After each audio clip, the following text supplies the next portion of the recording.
Pemerintah Indonesia siap menghadapi langkah arbitrase yang kemungkinan dilakukan PT Freeport Indonesia jika tidak ada kesepakatan dalam negosiasi. Pernyataan pemerintah tersebut dilontarkan menyusul pernyataan pihak Freeport yang menolak mengubah kontrak karya menjadi izin usaha pertambangan khusus.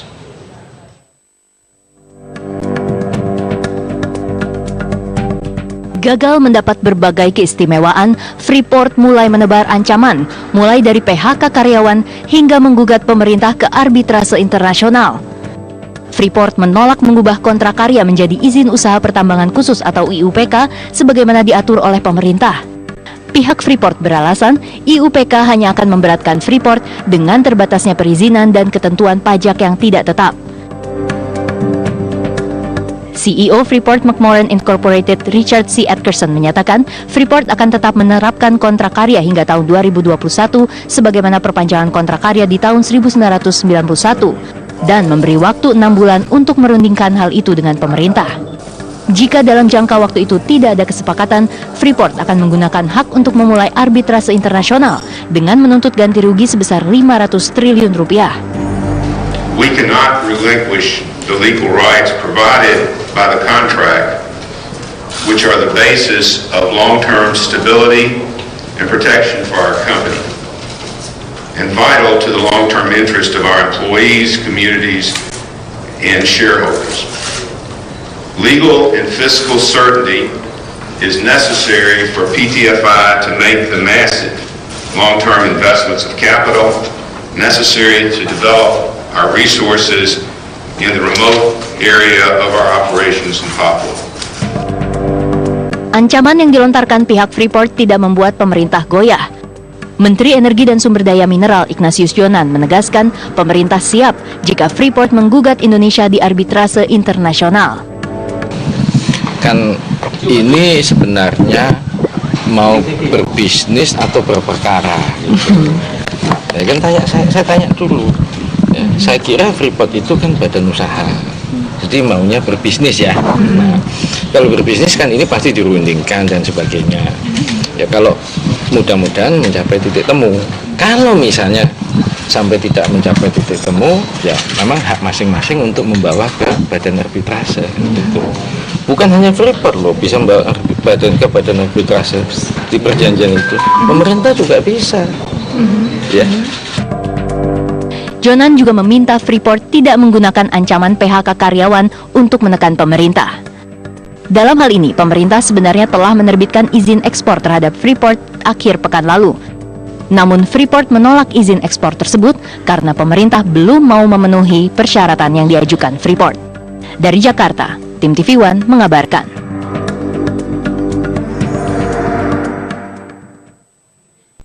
Ketua Umum Pengurus Besar Nahdlatul Ulama atau NU, Said Agil Siraj, menemui Menteri SDM Ignatius Jonan di kantor Kementerian SDM Senin pagi. Pertemuan untuk membahas kebijakan perpanjangan kontrak investasi PT Freeport Indonesia. Pertemuan Said Agil Siraj dan Menteri SDM berlangsung tertutup. Durasi pertemuan hanya berlangsung sekitar 1 jam. Menurut Ketua PBNU, keputusan Jonan dalam perpanjangan kontrak Freeport sudah tepat karena sudah sesuai dengan perundang-undangan Indonesia.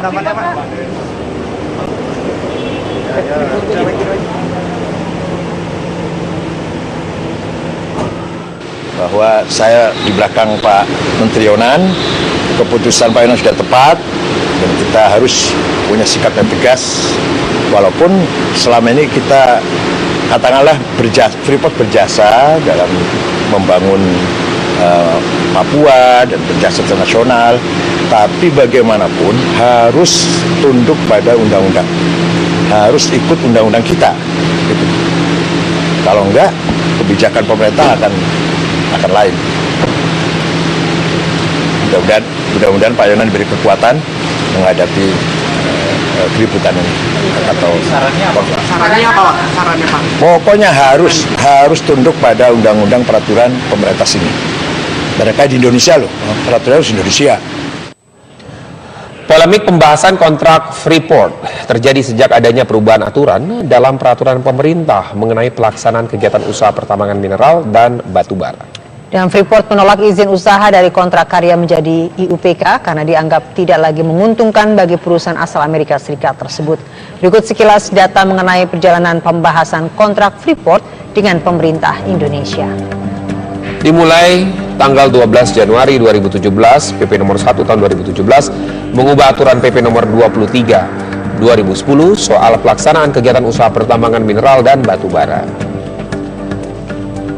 Di antaranya adalah waktu permohonan perpanjangan IUPMAT dan IUPK diubah dari 2 tahun menjadi 5 tahun sebelum berakhirnya jangka waktu izin usaha.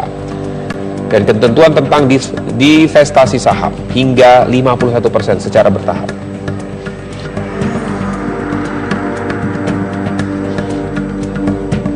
Kemudian pemegang kontrak karya tidak lagi dapat melakukan penjualan hasil pengolahan dalam jumlah dan waktu tertentu.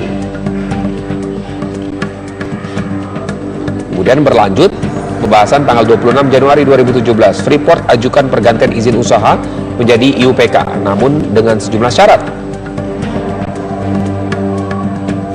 Syarat dari Freeport diantaranya adalah tetap bisa ekspor konsentrat, stabilitas investasi, tingkat kepastian fiskal dan hukum yang sama dengan kontrak karya. Lalu pada 10 Februari 2017, Freeport dapat status IUPK, namun belum ada kesepakatan soal ketentuan pajak dengan pemerintah.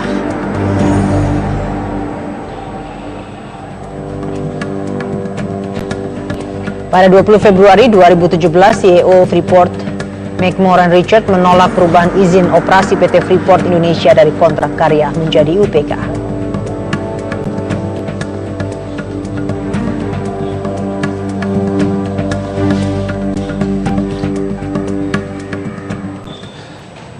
Kawasan